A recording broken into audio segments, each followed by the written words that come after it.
लोग परमेश्वर के वचन में से मनन करेंगे और हम लोग आज के वचन को हम लोग देखेंगे, विषय को देखेंगे। हम लोग निकालेंगे इब्रानियों की पत्री। इब्रानी में ही हम रहेंगे इस बार। इब्रानी के पत्री से देखेंगे 1 अध्याय, उसका 4 पद को जरा कोई पढ़ दे। इब्रानी 1:4। और स्वर्गदूतों से उतना ही उत्तम ठहरा, स्वर्गदूतों से उत्तम ठहरा। हाँ, आगे। जितना उसने उनसे बड़े पद का वारिस होकर उत्तम नाम पाया।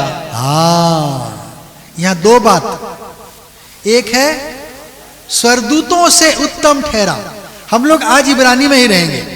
मैं बाइबल स्टडी कर रहा था और मैंने देखा इब्रानियों की पत्री में, इसमें माना जाता है कि कौन लिखा, इसका लेखक भी समझ में नहीं आता है, क्योंकि पौलुस भी शुरुआत में लिखता है कि मैं पौलुस हूं, प्रेरित हूं, ऐसा करके, लेकिन यहां पर ऐसा कुछ नहीं जिक्र हुआ इब्रानियों के लिए। तो इसीलिए शंका होती है कि ये कौन लिखा। लेकिन आज से 2000 साल पहले यीशु के बारे में जितनी भेद की बातें पौलुस लिखा, दूसरों ने उतना नहीं लिख पाया। इसलिए हम मानते हैं कि हो ना हो ये पौलुस नहीं लिखा, पर इसका जो लेखक के विषय में थोड़ा सा ये है, उलझन है कि किसने लिखा। पर लिखने का जो ढंग और जिससे भेद की बात बताई गई, हम मानते कि जरूर से पौलुस नहीं लिखा होगा। और हम देखते हैं यहां पर वो यीशु की उत्तमता के बारे में जिक्र करता है। क्या क्या बातें उत्तम हैं, विशेषकर यीशु की, इसमें हम इब्रानियों के पत्री में हम पाते हैं अलग अलग करीब 12 चीजें यहां पर मुझको देखने को मिला। 2 बातें तो हमको यही मिल गया। पहला चीज है यीशु स्वर्गदूतों से उत्तम था। हालेलुया। यीशु स्वर्गदूतों से उत्तम था। क्यों उत्तम था? 5 पद से अगर हम पढ़ेंगे और आगे उसी का माइक में पढ़िए। क्योंकि स्वर्गदूतों में से उसने कब किसी से कहा, तू मेरा पुत्र है। हाँ, स्वर्गदूतों में किसी को प्रभु ने अपना पुत्र नहीं बोला। और हम देखते हैं किसी के लिए आदि से भविष्यवाणी नहीं हुई थी कि मसीह आएगा, और किसी को प्रभु ने नम्र भी नहीं बनाया। वो तो महिमा में प्राणी है, प्रभु ने उसको ऊंचा पद दिया है स्वर्गदूतों को। किसी को प्रभु ने इंसान के कोख में नहीं डाल दिया, यीशु को डाला। अब हम उसमें नहीं चले जाएंगे, हम यहां पर साधारण बात कर रहे हैं, लेकिन हम देख रहे हैं कि यीशु स्वर्गदूतों से उत्तम ठहरा। क्यों ठहरा? आप पढ़िएगा, उसमें थोड़ी सी बातों हम जानकारी में हम दे रहे हैं। यीशु के कार्य, यीशु की दीनता, यीशु का नम्रता, यीशु का सेवकाई, यीशु का कष्ट स्वर्गदूतों ने नहीं किया। हालेलुया। और प्रभु ने भी स्वर्गदूतों को वैसा कोई कष्ट वाला भार भी नहीं दिया कि तुम जाओ जाके खून बहाओ, ठीक है ना। लेकिन यीशु को प्रभु ने जिम्मेदारी सौंपी, और यीशु का जीवन क्या था? स्वर्गदूतों से उत्तम ठहराया गया। दूसरी बात देखते हैं कि उसको उत्तम नाम मिला। हालेलुया। वो नाम सबसे श्रेष्ठ नाम क्या है? यीशु नाम। यीशु नाम मिला, यीशु नाम मिला, मेरा जीवन संवर गया, मेरा जीवन संवर गया। यीशु सब नाम में श्रेष्ठ नाम, सुंदर उद्धारक, महिमा में प्रभु, इमानुएल प्रभु साथ है, धन्य छुड़ाने हाथ, जीवित वचन। यीशु श्रेष्ठ नाम है। लोगों ने गीत बनाया एक से एक नाम दिया गया यीशु का, और वो क्या था? सबसे श्रेष्ठ नाम। एक व्यक्ति ने एक पास्टर ने थोड़ा सा शॉर्ट छोड़ा था नामों के विषय में, कि हम लोग बच्चों को ऐसा वैसे नाम देते हैं जो सुनने में बड़ा अच्छा लगे। हम बच्चे पैदा होती है, बच्चियां पैदा होती है, हम सोचते हैं कि उसको ऐसा नाम रख देंगे कि बड़ा बोलने से स्टाइल लगेगा, ओ फलाना, ओ ये। लेकिन वो नाम का अर्थ होता है, और जब हम उस नाम को पुकारते हैं रोज बरोज, तो वो प्रभाव उस व्यक्ति के अंदर में होता है ना। वो प्रभाव क्या होता है, उसके अंदर में होता है। इसलिए हमको किसी को ऐसे वैसे नाम से नहीं बुलाना है। यीशु हर एक नाम का अर्थ है, और उस नाम के अनुसार क्या है, उनका काम भी है। मूसा का नाम क्या था, अर्थ क्या था, पानी से निकाला हुआ। और सच में मूसा ने सबको पानी से निकाल दिया। लाल समुद्र क्या हो गया, दो भाग करने में अगुवाई किया, और सारे इस्राएलियों को भी क्या कर दिया, पानी से बाहर निकाल दिया। हालेलुया। नामों का अर्थ है। यीशु का नाम क्या क्या है अर्थ, उद्धार करता, उद्धार करने वाला, है ना। इसहाक का मतलब क्या है, हंसना। अरे इतने बुढ़ापे में प्रभु ने दिया हंसी, है ना। तो हम देखते हैं सबका क्या है, नाम है। और यहोशू, गिदोन, सबका नाम है। आप लोग एक दिन नामों का अर्थ देखेंगे, बाइबल में खोजें, बड़ा आनंद आएगा, है ना। जगहों का नाम है। यरूशलेम क्या है, शांति का जगह। बैतलहम रोटी का जगह। यीशु कहता है मैं रोटी हूं, स्वर्ग से उतरा हुआ रोटी हूं। सब अर्थ है, और कहीं ना कहीं क्या है, प्रभु जुड़ा हुआ है परमेश्वर के कार्य से। ऐसे ही उसका नाम नहीं पड़ा। और हम देखते हैं हमारा राउरकेला जो है, राउरकेला नहीं है, क्या है वो, रौरे केरा है। रौरे केरा मतलब आपका गांव। ये आपका गांव है, मेरा और आपका गांव है, लेकिन उसको रौरे केरा को राउल केला कर दिया है, लेकिन वो रौरे केरा है ना। तो हम देखते हैं कि सभी चीजों का नाम हमको नाम लेके पुकारते हैं। जब हम वो प्रभाव उस व्यक्ति के अंदर में आता है, तो हमको क्या करना है, उसको विशेष नाम से पुकारना है। मैं भी धन्य समझता हूं, प्रभु ने मुझको भी क्या नाम दिया मेरे बच्चों के लिए, और मैंने बोला मैं वही रखूंगा, चाहे सुनने में अजीब ही लगता हो, है ना, अजीब लगता हो, लेकिन मैं बोला वो नाम प्रभु ने दिया, हम वो बच्चा प्रभु ने दिया, मैं कौन हूं उसको बदलने वाला। हम कुछ में फेरबदल हम नहीं करेंगे। हालेलुया। यीशु का नाम सब नामों में श्रेष्ठ नाम था, एक उत्तम नाम दिया गया, क्योंकि उसके कार्य भी उत्तम थे। हम आएंगे इब्रानी की पत्री 1 अध्याय का 1 और 2 पद पढ़े।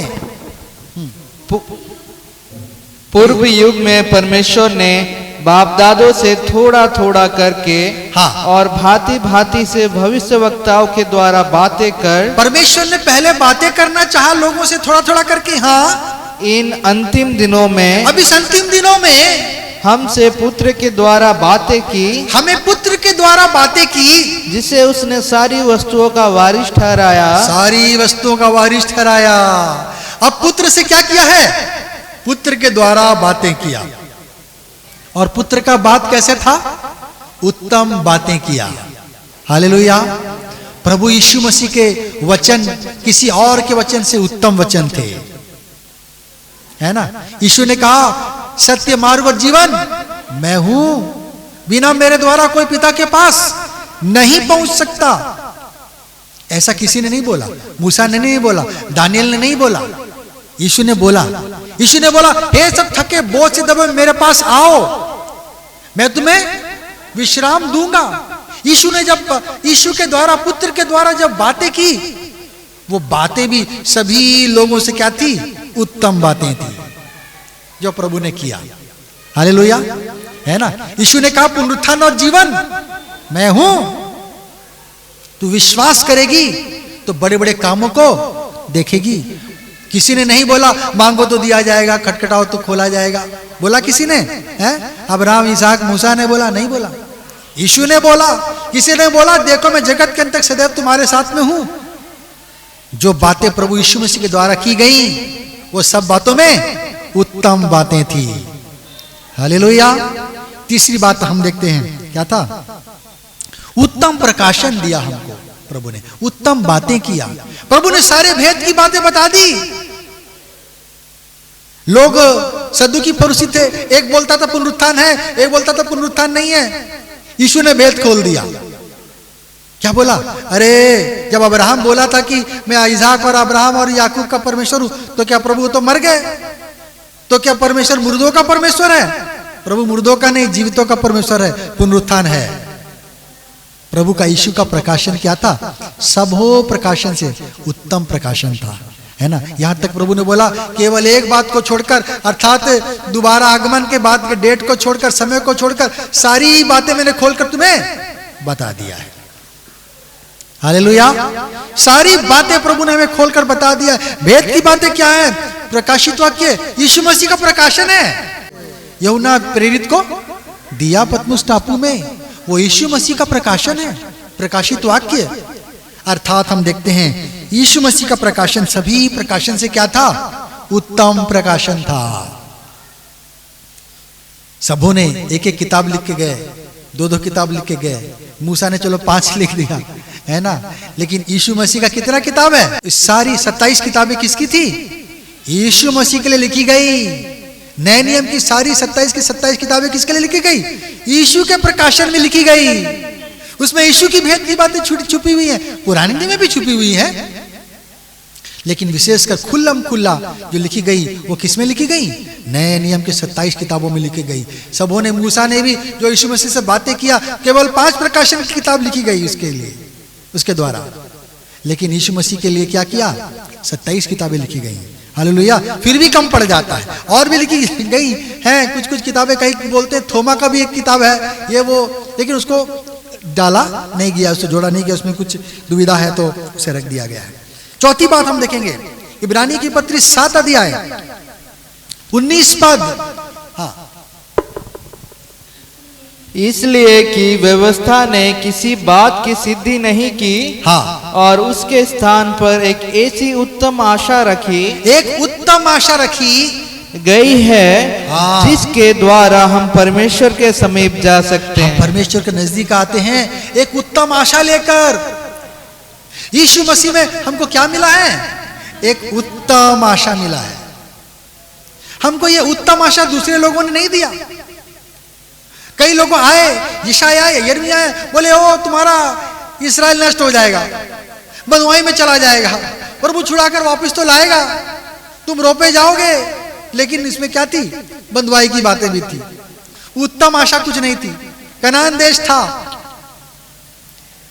लेकिन उसमें भी क्या हो गए? आधे लोग मर गए, केवल क्या उसके बच्चे गए। उन लोग जो निकले थे क्या कहते हैं मिस्र देश से, उनके बाल बच्चे लोग पहुंचे कनान देश में, वो लोग आधे रास्ते में ही खत्म हो गए। उसमें उनमें उत्तम आशा नहीं थी, संसारिक थी, शारीरिक थी।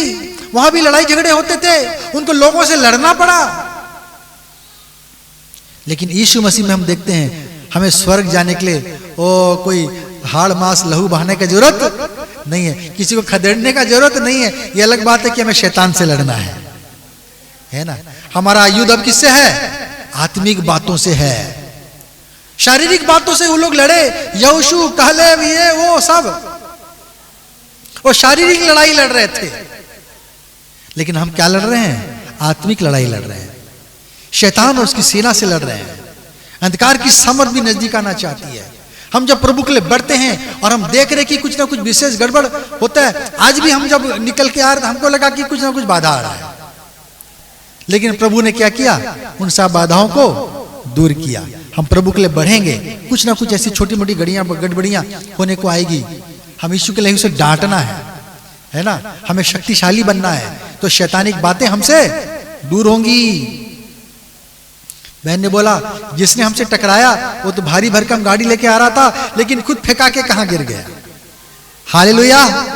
और आपका जो स्वर्गदूत है, रक्षक स्वर्गदूत जो आपके साथ हमेशा रहता है, उसने गाड़ी को फेंक दिया, वो 2 फरलांग जाके गिर गया। इन लोगों को चोट लगा, लेकिन वो जाके फेंका के गिर गया। और 2 बहनें लोग दो एक भारी भरकम आदमी को फेंका के गिरा दिया है। तो प्रभु आपको शक्तिशाली बनाया है। हालेलुया। आप सामर्थी हैं, आप ताकतवर हैं। जब आप निर्बल महसूस करते हैं उसी वक्त आप ताकतवर होते हैं, क्योंकि प्रभु आपके साथ में रहता है। प्रभु ने गिदोन को बोला अरे तू इसी हालत में जा। दाऊद भी बोला, और उसको शाऊल ने क्या पहना दिया? सारा टोपी तलवार कवच सब दे दिया, जूता बूता। चलने लगा, चल नहीं पा रहा है, बोला सब उतार दिया। बोला नहीं नहीं, मैं अपने हालत में जो को हालत है उसी चप्पल और मेरा गोफन पकड़ के ही मैं जाऊंगा, मेरा डंडा पकड़ के उसको भगाऊंगा। और उसी हालत में उसने जय को प्राप्त किया। हालेलुया। आपको जय प्राप्त करने के लिए कोई बहुत बड़ा 30 मार्का बनने का नहीं है। प्रभु ने हमें सुंदर आशा दिया है। हालेलुया। देखो मैं तुम्हारे जगह तैयार करने जाता हूं। तुम्हारा मन निराश ना हो, तुम्हारा मन व्याकुल ना हो, है? और क्या क्या आशा दिया है? तुम मेरे साथ राज्य करोगे, मैं तुम्हें नया नाम दूंगा, तुम्हें जीवन का पेड़ से खिलाऊंगा। सारी उत्तम आशाएं प्रभु ने हमें दी, है ना। तुम मेरे संग राज करोगे, तुम मेरे संग वास करोगे, है ना। वहां रोग नहीं होगा, तुम्हारे सब आंसू पोंछ दूंगा। सुंदर आशाएं क्या किया प्रभु ने हमें दिया है। यीशु मसीह में हमको एक उत्तम आशा मिली है जो हमको और किसी ने नहीं दिया। अगर हम पढ़ेंगे उसी इब्रानी का 7 अध्याय का 22वां पद, 5वीं बात। हाँ, इस प्रकार यीशु एक उत्तम वाचा का जामीन ठहरा। यीशु एक उत्तम वाचा देकर गया।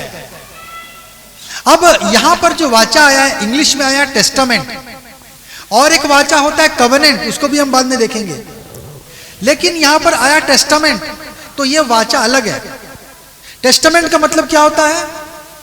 वसीयतनामा। अर्थात मैं इसके हवाले ये कर दिया हूं, ये जमीन इसका है, मेरा गाड़ी है, मेरे मरने के बाद में ये उसका हो जाएगा। ये क्या है? वसीयतनामा। अब दोनों के लिए हिंदी में वाचा वाचा आ गया, लेकिन ये वाचा अलग है, ये है टेस्टामेंट अर्थात वसीयतनामा। प्रभु ने हमारे जीवन में वसीयतनामा दिया है। हालेलुया। हम संसार में घर बनाने जाएंगे, कितना खर्चा आएगा, कितना कष्ट होगा, है? और अगर आपकी किस्मत अच्छी है तो माँ पिताजी ने आपको बनाकर दे दिया होगा, जैसे मेरे को बनाकर दे दिया। हमारा परमेश्वर पिता भी हमारे लिए घर बना रहा है, हो सकता है बना चुका है। हालेलुया। प्रभु ने कहा कि देखो मैं तुम्हारे एक जगह तैयार करने जाता हूं, घर बनाने के लिए जाता हूं। मेरे पिता के घर में रहने के लिए बहुत से घर हैं, और भी बना दूंगा तुम्हारे लिए, और जब तैयार हो जाएगा तो तुम्हें आकर भी ले जाऊंगा। हमारे लिए वसीयतनामा प्रभु ने लिख दिया, ये तुम्हारा है ना। हमारे नाम में एक उत्तम वसीयतनामा लिखा, परमेश्वर से हमारा मेल कराया। हम परमेश्वर से दूर थे, परमेश्वर से हमें क्या किया? हमें जोड़ा, हमें वसीयतनामा दिया, है ना। खुद मर गया और सारी हमें जमीन जायदाद को क्या कर दिया? हमें गीत बनाया गया, हम तो खुदा के बेटे हैं, सब कुछ हमारा, क्या वर्तमान क्या भविष्य। पौलुस कहता है अब सब कुछ हमारा है। यीशु ने कहा कि स्वर्ग और पृथ्वी का सारा अधिकार मुझे दिया गया है, और यीशु ने उस अधिकार को लेकर किसको दे दिया? कलीसिया को, अर्थात आपको मुझको दे दिया। प्रभु ने कहा मैं तुम्हें स्वर्ग की कुंजियां दूंगा, तुम वहां यहां खोलोगे वहां खुलेगा, यहां बंद करोगे वहां बंद हो जाएगा। एलिया ने प्रार्थना किया प्रभु बारिश बंद हो जाए, 3.5 साल बारिश क्या हो गया? बंद हो गया। यहां उसके पास कुंजियां थी, यहां पे चाबी लगाया, ओ वहां बंद हो गया। आसमान से ऑर्डर गया, वो बंद हो गया। हमको प्रभु ने क्या किया है? उत्तम वसीयत हमारे नाम किया है। हालेलुया। उत्तम वसीयत हमारे नाम किया है। अगर हम पढ़ेंगे इब्रानी 8 अध्याय का 6 पद, हिंदी में वहां पर फिर से वाचा आएगा, हाँ, लेकिन वो कवेनेंट है। हाँ पढ़िए। पर उन याजकों से बढ़कर हाँ, सेवा यीशु को मिली, हाँ, क्योंकि वह और भी उत्तम वाचा का मध्यस्थ ठहरा, हाँ, और जो और उत्तम प्रतिज्ञाओं के सहारे बांधी गई है। यहां पर देखा जाए तो 3 बातें हैं। उसको एक बढ़कर सेवा मिली, एक उत्तम सेवा मिली, जो सेवा किसी को नहीं मिली थी वो यीशु ने किया। रोज निकल जाते थे, चलते थे और लोगों के लिए जीते थे। हम अपने लिए जीते हैं, अपनी रोजी रोटी के लिए घर से निकलते हैं रोज बरोज अपनी गाड़ी पकड़ के, लेकिन यीशु दूसरे के लिए निकल के जाता था कि कोई बीमार है मैं ठीक करूं, कोई दुखी है, कोई लाचार है, कोई मर गया उसको चंगा करूं। हालेलुया। वो लोगों के लिए निकल कर जाते थे, रोज यहां से यहां घूमते थे, लोगों के लिए आंसू बहा के रात रात प्रार्थना करते थे। एक उत्तम सेवा मिली थी, निस्वार्थ सेवा प्रभु ने उसको दिया था। और एक उत्तम क्या मिला? वाचा, अर्थात यहां पर कवेनेंट, अर्थात हमारे साथ में क्या था? एक क्या बोलते हैं उसको? नियम, बांधने वाला नियम। शादी क्या है? कवेनेंट है। हम एक प्रतिज्ञा करते हैं एक दूसरे से, जब तक मृत्यु हमें अलग ना करे हम क्या होंगे? अलग नहीं होंगे। लेकिन हम तोड़ देते हैं नियम। परमेश्वर तोड़ता नहीं है ना। हमारे साथ वाचा बांधा है, हमारे साथ क्या किया है? प्रतिबद्ध बांधा है ना, प्रतिज्ञा बांधा है कि मैं ऐसा ऐसा तुम्हारे साथ में करूंगा। प्रभु प्रतिज्ञाओं का परमेश्वर है। दो बातें हैं, उत्तम प्रतिज्ञाएं भी प्रभु ने हमसे किया। तो हम देखते हैं कि प्रभु ने हमें उत्तम वाचा, पुराने समय में प्रभु ने वाचा बांधी थी इस्राएलियों के साथ। किसके द्वारा? मेड़ बकरी बछड़े के लहू के द्वारा।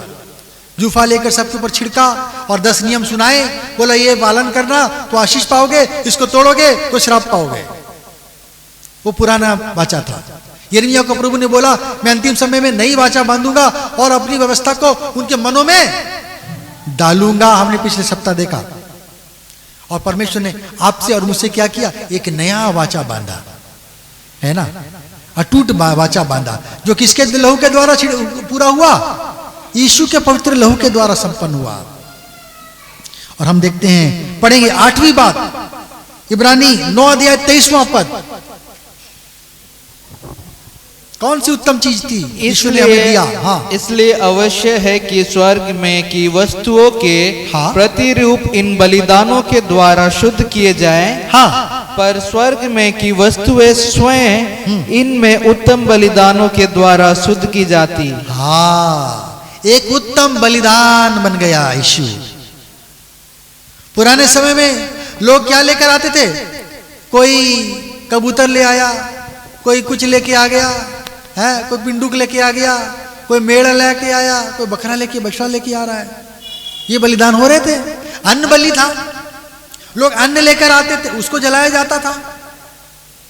और इस प्रकार से एक बलिदान का प्रति लेवी व्यवस्था में आप देख सकते हैं 5 प्रकार की बलिदान थे, है ना। होम बलि, अन्न बलि, मेल बलि, पाप बलि और इस प्रकार के सब थे।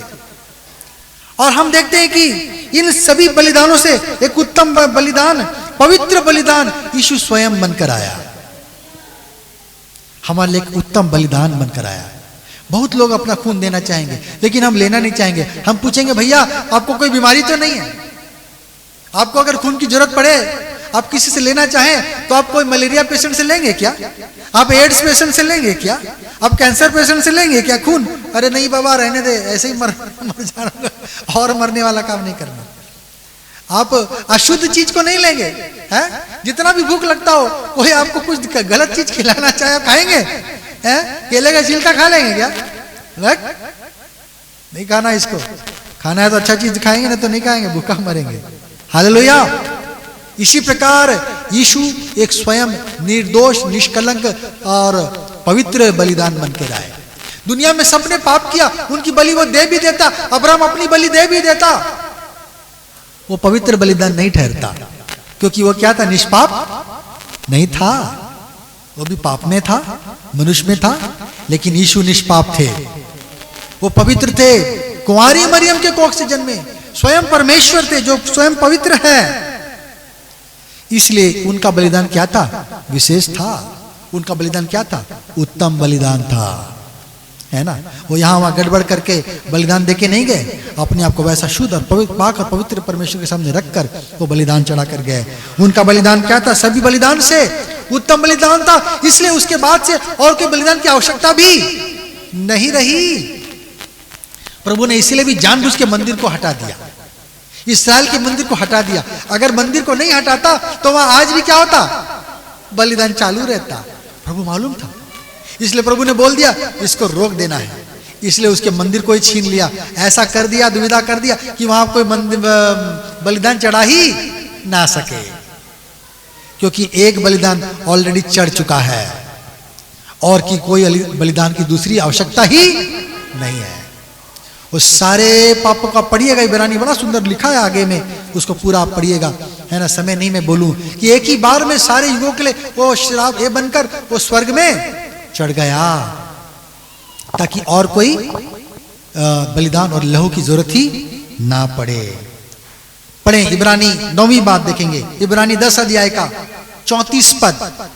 क्या उत्तम बात है यीशु में। क्योंकि तुम कैदियों के दुख में भी दुखी हुए, हाँ, और अपनी संपत्ति भी आनंद से लूटने दी, हाँ, यह जानकर कि तुम्हारे पास एक और भी उत्तम और सर्वदा ये जानकर तुम्हारे पास और भी उत्तम और सर्वदा ठहरने वाली संपत्ति है। हाँ, हमको क्या देकर गया?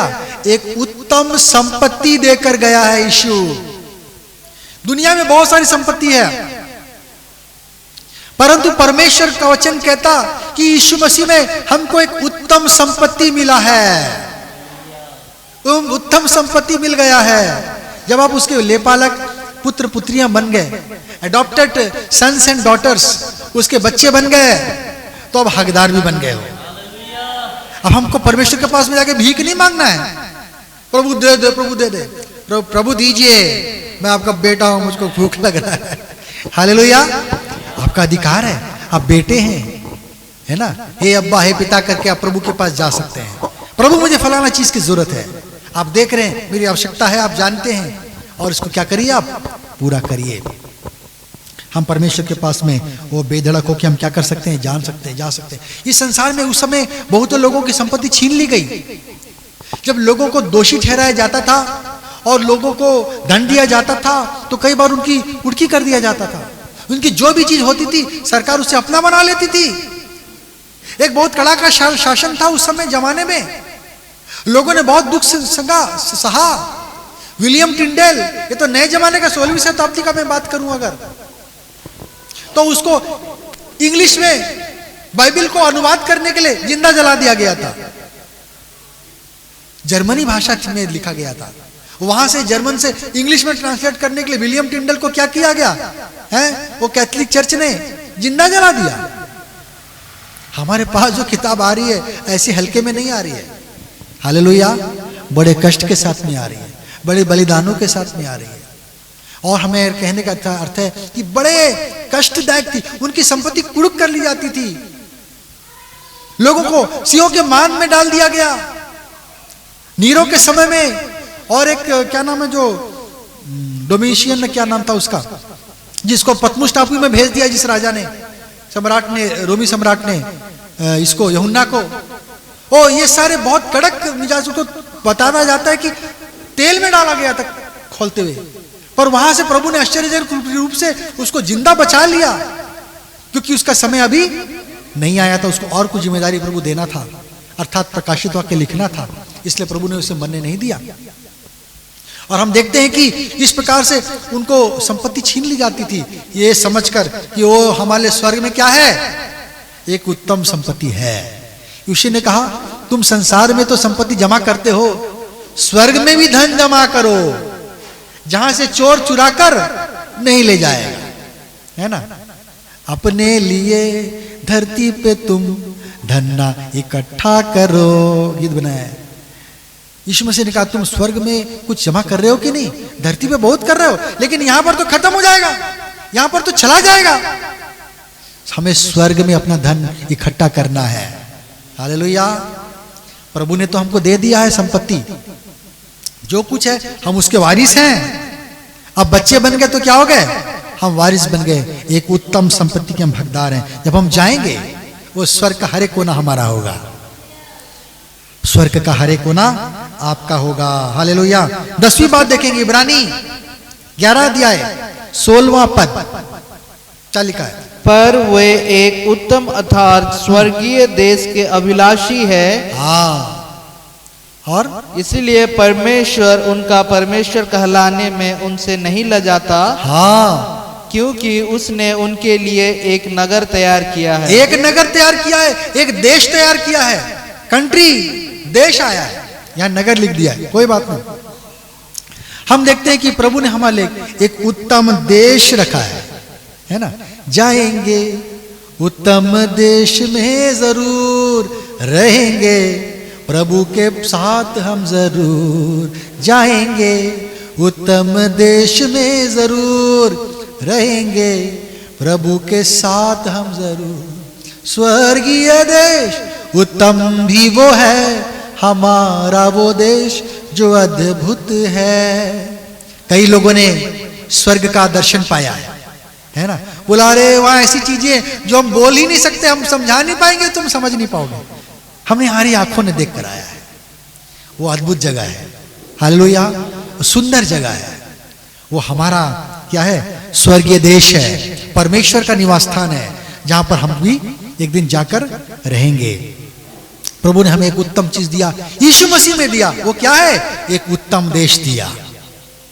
हम इस संसार में क्या हैं, हैं परदेशी हैं। ये संसार हमारा नहीं है, वे संसार के योग्य नहीं थे। आप और मैं संसार के योग्य नहीं है।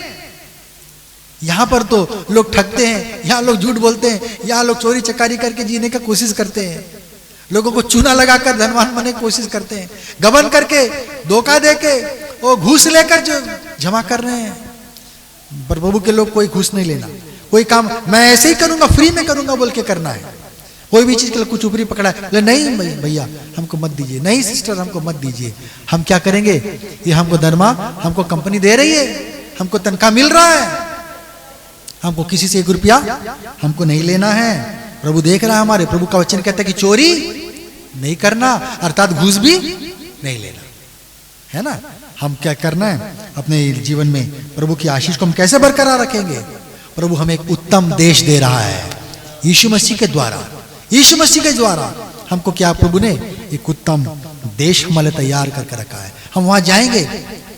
यूट्यूब में आप देखेंगे लोग बोलते हैं, कई बार बना रहे हैं, ओ जल्द से जल्द इंडिया छोड़ के चले जाओ। क्यों, यहां आबादी इतनी बड़ी है, यहां समस्या इतनी बड़ी हो रही है।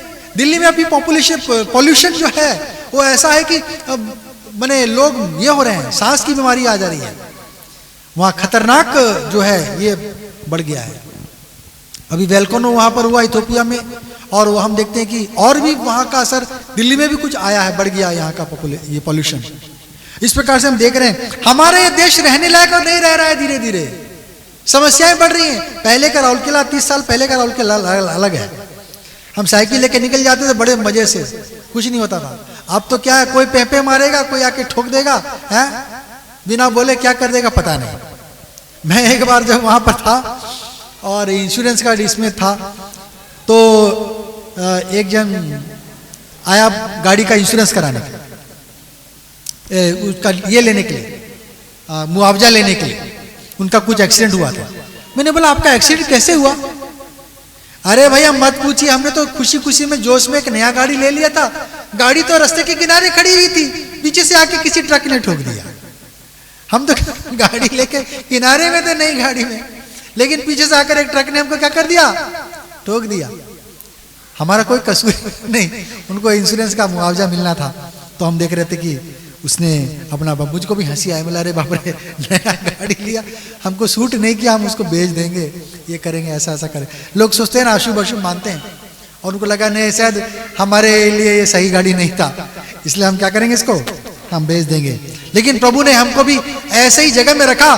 थोड़े समय के लिए हम यहाँ परदेसी होके हैं, यहाँ पर दुख भोगते हैं, समस्या में गिरते हैं, लेकिन हम एक उत्तम देश में हम एक दिन जाकर रहेंगे, अनंत काल के लिए रहेंगे। हालेलुया। अगर हम पढ़ेंगे इब्रानी 11 अध्याय 35 पद, 11वीं बात देखेंगे। हाँ 11 का 35 इब्रानी। स्त्रियों ने अपने मरे हुओं को फिर जीवित पाया। स्त्रियों ने अपने मरे हुओं को फिर जीवित पाया। कितने तो मार खाते खाते मर गए, हाँ, और छुटकारा न चाहा। छुटकारा नहीं चाहा, क्यों? इसलिए कि उत्तम पुनरुत्थान के भोगी हो। ओ, हमको उत्तम पुनरुत्थान का भागी बनना है। एक उत्तम पुनरुत्थान है। इस संसार में पुनरुत्थान है। हमारी नानी बोलती थी, हमारे गांव में एक व्यक्ति को गाड़ने के लिए लेके गए, और जब गाड़ने जा रहे थे तो जिंदा होकर उठ के बैठ गया। सब डर गए, भाग गए। वो आके बोला रहे भैया मैं तो जिंदा हूं, मैं कोई भूत भूत नहीं, मैं जिंदा हो गया, बस मर गया था लेकिन जिंदा हो गया। ऐसे कितनी हादसे आप लोग सुने होंगे, पेपर में भी पढ़े होंगे। कई बार गलती से स्वर्गदूत लोग गलत आदमी को ले जाते हैं, फिर बाबू बोल रहे किसको पकड़ के ले, इसको नहीं दूसरा को लाना था, उसको वापिस छोड़ के फिर दूसरे को लेके जाते हैं।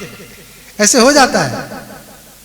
और मैं एक उदाहरण दे रहा हूं खाली, आप लोग कितने ऐसे पढ़े होंगे कि मरे लोग क्या हो गए, अचानक से जिंदे हो गए, कुछ घंटों में, कुछ दिनों में, 1-2 आध दिन में, ऐसे करके कई हादसे हो चुके हैं। हम देखते हैं यीशु मसीह ने भी जब पृथ्वी पर था बहुत सारे मुर्दे जिलाए, लाजर को भी जिलाया, और लाजर को देखने के लोग आते थे, मर गया था 3-4 दिन के लिए, बोलते हैं देखने उसको भी अजायब घर वो बन गया था, अजूबा बन गया था, उसको देखने के लिए भीड़ आ जाती थी। लाजर मर गया था 4 दिन, अरे क्या क्या देखा तू, क्या क्या किया है, और अजूबा बन गया था। लेकिन लाजर दोबारा मरा। जिसको जिसको भी प्रभु ने जिलाया वो एक दिन क्या हुए, अपनी मौत से दोबारा मर गए। तो वो उत्तम पुनरुत्थान नहीं था। लेकिन जब प्रभु आएगा वो तुरी फूकी जाएगी, वो जो मुर्दे अभी हैं प्रभु में सोए हैं वो पहले जी उठेंगे, उसके पीछे पीछे हम भी आँख की पलक झपकते ही परिवर्तित हो जाएंगे, रूपांतरित हो जाएंगे, और अनंत काल के लिए हम जी उठेंगे। एक उत्तम पुनरुत्थान प्रभु हमें दे रहा है ना। दानियल में हमने देखा वो कितने लोग क्या करेंगे, हैं सदा काल के जीवन के लिए जी उठेंगे, सदा काल के जीवन के लिए हम लोग जी उठेंगे, हम उत्तम पुनरुत्थान के भागीदार बनेंगे। यीशु भी मुर्दों में से जी उठा। ओ जीवन देने वाला परमेश्वर हमें जीवित कर सकता है। इस संसार में कितने लोग मरे मरे लोग जी जाते हैं, अपने आप जी जाते हैं। कई बार मेरी माँ का भी हम सुने तो मेरी माँ भी कहती थी, जब उसको पहला अटैक हुआ उसने कहा कि मेरे सामने 4 लोग आके खड़े हो गए, और ऐसे लोग थे जो इस दुनिया में जिंदा नहीं है, और वो बोलती थी कि प्रभु ने मेरे जीवन के 3 साल बढ़ा दिए। उस दिन मुझको क्या होना था, मरना था, लेकिन पता नहीं प्रभु ने कुछ फिर बदलाव कर दिया, मुझ पर दया कृपा किया, बोला 3 साल क्या करो और जिंदा रहो, और मेरे उम्र की 3 साल क्या हो गए हैं, बढ़ा दिए गए। लेकिन सचमुच में माँ उन 3 सालों के बाद ही माँ भी चली गई। हम देखते कि सब कुछ क्या हुआ, परमेश्वर की ओर से नियोजित है। हम सोचते अरे हम बड़ा जतन करते, उनको अच्छा से ख्याल करते, उनका सेवा सुसरा करते तो और कई दिन जी जाती। नहीं, हट्टे कट्टे लोग भी क्या हो जाएंगे, जब समय आएगा तो चले जाएंगे, क्योंकि प्रभु के लेने का जब समय आएगा, हमको प्रभु यीशु मसीह में क्या मिला है, एक उत्तम पुनरुत्थान मिला है। हम हमेशा हमेशा के लिए क्या हो जाएंगे, जीवित हो जाएंगे, परमेश्वर के जैसे होंगे, और परमेश्वर के संग हम रहेंगे। हालेलुया। अंतिम बात, 12वीं बात हम देखेंगे, इब्रानी 12:24 पढ़ो। और नई वाचा के मध्यस्थ यीशु और छिड़काव के उस लहू के पास आए हो, हाँ, जो हाबिल के लहू से उत्तम बातें कहता है, जो हाबिल के लहू से उत्तम बातें कहता है। एक और उत्तम चीज हम यीशु में देख रहे हैं, उसने उत्तम बातें कही हमसे। हाबिल का लहू क्या बोल रहा था परमेश्वर से, प्रभु मेरा बदला लीजिए, मेरा बदला लीजिए, ये मेरा भाई कैन ने मुझको क्या किया है, मार दिया है, मैंने उसका कुछ नुकसान नहीं किया था, इसका बदला लीजिए, मेरा बदला कब चुकाएंगे। हाबिल का लहू क्या कर रहा था, परमेश्वर को दुहाई दे रहा था, पुकार रहा था। लेकिन यीशु का लहू क्या कर रहा था, लोगों को क्षमा कर रहा था। हे पिता इन्हें क्षमा कर, ये नहीं जानते हैं ये क्या कर रहे हैं, मेरा मृत्यु का दोष इन पर मत लगने दे। स्तिफनुस भी जब मर रहा था उसने भी प्रार्थना किया, प्रभु मेरे मौत का दोष इन लोगों पर ना पड़ने दे, इनको क्षमा कर दीजिए प्रभु। ओ मेरी आत्मा को अपने पास ग्रहण करिए, आज नहीं तो कल तो मैं मरूंगा, जल्दी तेरे पास आ रहा प्रभु, मेरा सौभाग्य है, मुझे ले जाइए अपने पास। हालेलुया। अब हम देखते हैं यीशु क्या कर रहा था, उत्तम बातें कह रहा था, है ना।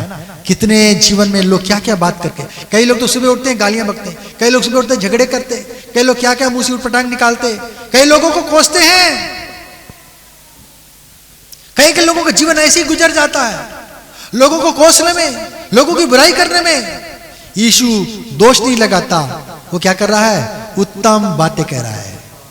तुम अगर अपनों से ही प्रेम रखो तो इसमें कौन सी बड़ी बात है, अपने शत्रुओं से भी क्या करो, प्रेम करो। धर्मी बनना चाहते हो, अच्छे बनना चाहते हो, अपने शत्रुओं से भी क्या करो, प्रेम करो, क्योंकि स्वर्गीय पिता सबों को आशीष दे रहा है, अच्छे और बुरे सबों पर बरसात करता है, धूप देता है, हवा देता है, पानी देता है, सब देता है। तुम भी वैसे ही बनो, क्या करो, सबसे प्यार करो, है ना। जैसा मैंने तुमसे प्यार किया तुम भी क्या करो, एक दूसरे से प्रेम करो, है ना। आशीष दो, श्राप मत दो, है ना। भली बातें प्रभु के मुख से हमारे लिए निकली उत्तम बातें, धन्य वचन निकले। धन्य वे जो मन के दीन है, क्योंकि स्वर्ग का राज उन्हीं का है। धन्य जो तुम दुखित हो, क्योंकि तुम शांति पाओगे। धन्य हो जो धर्म के लिए तुम्हें सताए जाते हो, प्रभु तुम्हें क्या करेगा, हैं? स्वर्ग का राज में तुमको लेगा। इस प्रकार से हम देखते हैं यीशु मसीह की क्या है, वो धन्य बातें, सुंदर बातें, अच्छी शांति देने वाली बातें प्रभु हमें कहता है। हालेलुया। ओ तुम्हारा मन व्याकुल ना हो। देखो संसार में तुम बहुत क्लेश सहते हो, लेकिन मैंने संसार को जीत लिया है। हालेलुया। यीशु की बातें क्या थी, उत्तम बातें थी। यीशु की प्रतिज्ञाएं उत्तम प्रतिज्ञाएं थी। यीशु का वाचा उत्तम वाचा था, उत्तम आशा, उत्तम देश, उत्तम प्रकाशन, है ना। यीशु स्वर्गदूतों से क्या था, उत्तम था। हालेलुया। प्रभु वचन के द्वारा आप सबको आशीष दे।